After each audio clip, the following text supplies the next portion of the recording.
the dream, I was standing on a cliff top, and suddenly I looked down at my hands, and my hands weren't hands, they were lion's paws. And I realized that I myself was a lion in the dream. Very, very, very bizarre stuff, but I loved it. I was like, okay, I'm a lion, I've got these paws. What do I do?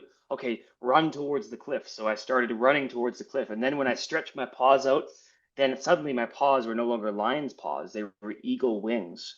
And I started to like Wow. fly in the air. And then I woke up. And Wow. what did that dream mean to me? Well, at that time, I could only think, well, the only thing it's saying to me is I gotta leap out into the unknown because this internship in real life was something that was a big step for me. I was Mhm. 18 years old. It was my first time living away from my parents for longer than like a couple weeks or a couple months in like summer camp outside the house.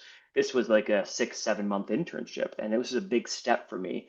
And the dream to me was God communicated to me that as you're courageously, because that's what a lion represents, as you're courageously galloping towards stepping off the edge into the unknown by Mhm. faith, I'm going to lift your wings up and cause you to fly in the Soaring. updraft of the spirit and just soar in that seeing gift. Because eagles, they see, they can fly straight into the sun. They Mhm. see the Mhm.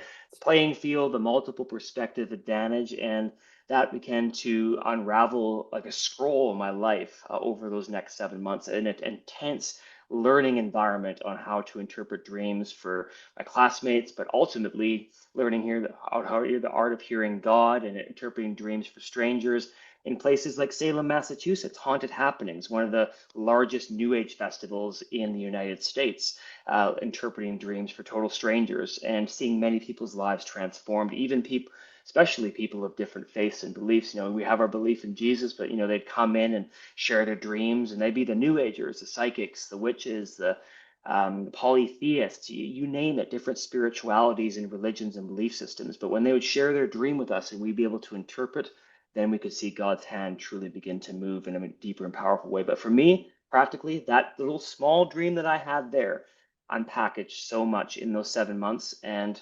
served me up to this day in the 20 plus years that I've continued to steward this gift. Because if you don't use it, the gift, you will lose the gift. You must use it, otherwise you will lose it. And that's something I live by.